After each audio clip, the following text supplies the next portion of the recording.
ரொம்ப பயமாக இருக்குது. இப்போ புலி நேரடியாக வந்தால் மக்கள் இது புலின்னு தெரிஞ்சிடும், இது ஆபத்து, இது மிருகம்னு.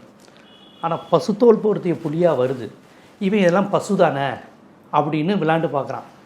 அது பசு இல்லைடா, விஜய்ங்கிறது ஒரு முகம், இதே கிடையாது, ஒரு முகமுடி. விஜய்ங்கிறது முகமுடி. நீங்கள் பார்க்குற விஜய் உண்மையான முகம் கிடையாது, அது பிஜேபியின் முகம். விஜய் மூஞ்சி எடுத்து அப்படி ஒட்டிக்கிட்டு வர்றாங்க.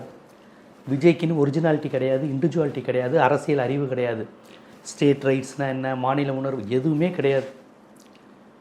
ஒவ்வொரு வாக்குச்சாவடியிலையும் வெற்றி நிச்சயம்னு ஸ்டாலின் சொல்கிறாரு. வெற்றினா விஜய்னு அர்த்தம். அப்போ நாங்கள் விஜய் போன்னு ஸ்டாலின் சொல்கிறாருங்கிறாரு. இதெல்லாம் ஒரு அரசியல் தலைவர் பேசுகிற பேச்சா? இந்த தலைவரோட பேச்சை பார்த்து நீங்கள் வியக்கிறீங்க அப்படின்னா எனக்கு உண்மையிலே ரொம்ப ஆபத்தாக இருக்குது. தமிழ்நாடை பார்க்கும்போது தமிழ்நாடு அயோத்தியா மாறாதுன்னு ஹெச் ராஜாவை பார்த்து நம்ம நம்புகிறோம். ஹெச் ராஜாவெல்லாம் மக்களை ஆதரித்து முஸ்லீம்கள் மீது கலவரம் ஏற்படுத்த மாட்டாங்கன்னு. ஆனால் விஜய்கள் பின்னாடி கூட்டம் வரும்போது இது அயோத்தியா, பீகாரா, உத்தரப்பிரதேசமாக மாறிடுமோங்கிற பயம், பதட்டம் நமக்கு வருது.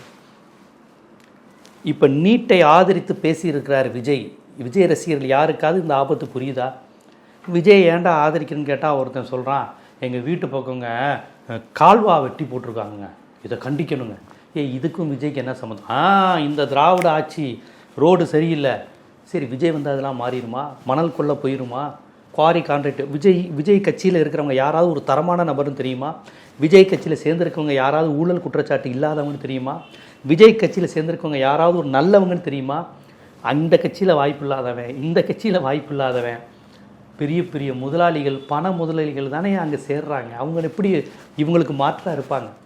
கொள்கை ரீதியாகவும் மாற்று கிடையாது. நீங்கள் சொல்லக்கூடிய லஞ்சம் ஒழிப்பு, அதுக்கும் மாற்று கிடையாது. அப்போ எல்லா இதுலேயும் ஊறி துளைத்த பண முதலைகளும் ஊழல் பெருச்சாலைகள் தானே விஜய் கட்சியில் இருக்காங்க. விஜய் ஊழலுக்கு அப்பாற்பட்டவரா? எவ்வளோ வழக்கு, லஞ்ச ஒழிப்பு, முறைகேடு, வரி ஏய்ப்புன்னு இருக்குது. ஆதவர்ஜினா யார்? யார் மீதாவது குட் புக்ஸ் இருக்கா, நல்ல ரெக்கார்டு இருக்கா, மக்களுக்காக மாநிலத்துக்காக செஞ்சாங்கன்னு? முழுக்க முழுக்க பாஜகவுடைய ஸ்கிரிப்ட் அவர் செஞ்சுக்கிட்டு இருக்காரு. இது தெரியாமல் நீங்கள் ஏதோ அவர் பாஜக இது அவர் சொல்கிறாரு பாருங்கள், பாஜகவை திட்டக்கூடாதுன்னு. பாஜக ஏடிஎம்கே என்ன சொல்லுது? இது பாஜக பற்றி பேசாதீங்க, இது ஸ்டேட் தேர்தலுங்குது. அது கூட்டணியில் இருக்குது பாஜகவோட.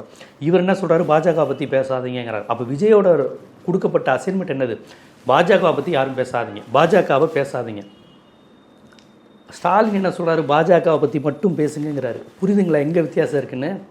பாஜக தமிழ்நாட்டுக்கு எதிராக இருக்குது அப்படிங்கிற அந்த உண்மையை மறைப்பதற்காக உருவாக்கப்பட்ட நபர் தான் விஜய்.